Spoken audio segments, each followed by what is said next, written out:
Hi అండి, అందరికీ నమస్కారం. లాంగ్ వీడియో పెట్టి చాలా రోజులు అయ్యింది కదా. ఈరోజు అయితే లాంగ్ వీడియో మంచి వీడియోతో మీ ముందుకు వచ్చేసానన్నమాట. అది ఏంటి అంటే, ప్రతి ఏటా శ్రీరామనవమి రోజున తెలంగాణలోని భద్రాచలంతో సహా అన్ని రామాలయాల్లో మధ్యాహ్నం పూట అభిజిత్ ముహూర్తంలో సీతారాముల కళ్యాణం చేస్తూ ఉంటారు. ఇది వచ్చేసి మేమున్న ప్లేస్ అన్నమాట, అంటే కడపకి కొంచెం దూరం అన్నమాట. రామాలయంలో శ్రీరాముల వారి కళ్యాణం జరుగుతుందండి. అది కూడా ఈరోజు అంటే 11వ తారీఖు అన్నమాట.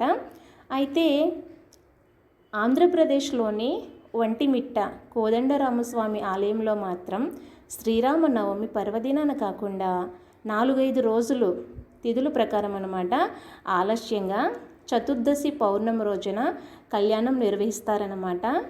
ఇది మేము లాస్ట్ టైం వెళ్ళిన వీడియో అండి. ఇది శ్రీరాముల వారి కళ్యాణానికి అయితే తీసింది కాదనమాట. అక్కడికి మేము అయితే వెళ్ళలేదండి, ఎందుకంటే క్రౌడ్ సుమారుగా 1 lakh అబోవ్ వస్తారనమాట. మాకు 2 చిన్నపిల్లలు ఉన్నారండి, వాళ్ళని మేము క్యారీ చేయలేమని చెప్పేసి ఆ క్రౌడ్లో మేము వెళ్ళలేదనమాట. ఇది అంతకుముందు వీడియో అండి, ఒంటిమిట్ట ఏకశిలా నగరం అనమాట. అయితే ఇక్కడ సంధ్యాకాలంలో వెన్నెల వెలుగులో కళ్యాణం చేస్తారంట. చతుర్దశి రాత్రి పున్నమి గడియలు సమీపిస్తున్న సమయంలో వెన్నెల రాత్రిలో సీతారామ కళ్యాణం జరగటానికి 2 స్టోరీలు ఉన్నాయని చెప్తూ ఉంటారండి. అవేంటంటే, ఫస్ట్ది వచ్చేసి శ్రీరాముడు మధ్యాహ్నం 12 గంటలకు జన్మించినప్పుడు ముక్కోటి దేవతలు హాజరయ్యారంట.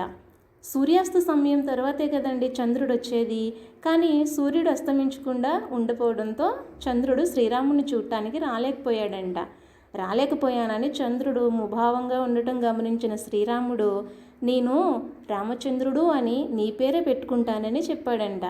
అప్పటికి కూడా చంద్రుల్లో మార్పు రాకపోవడంతో ద్వాపర యుగంలో రాత్రి 12 గంటలకి కృష్ణావతారంలో జన్మిస్తానని చెప్పినా చంద్రుడు బాధపడుతూనే ఉంటాడంట.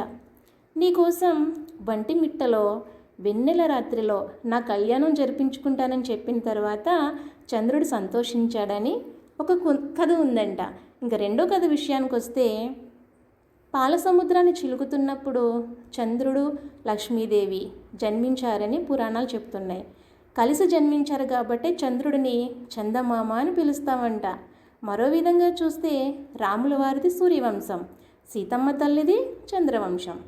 భారతీయ సంస్కృతిలో కన్యాదానం చేసే వధువు తరపు వారికి అనుకూల సమయం వెన్నెల రాత్రి కాబట్టి సీతారామ కళ్యాణం కూడా వెన్నెల రాత్రి చేస్తారు అనేది ఇంకో స్టోరీ అంట.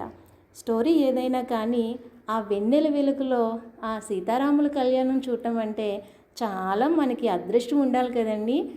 నేనైతే ఈ రాయలసీమకి వచ్చిన తర్వాత వెళ్ళలేదు, క్రౌడ్ ఎక్కువ ఉంటుందని, కానీ చాలా బాగా జరుగుతుందని మాత్రం అందరూ చెప్పారనమాట.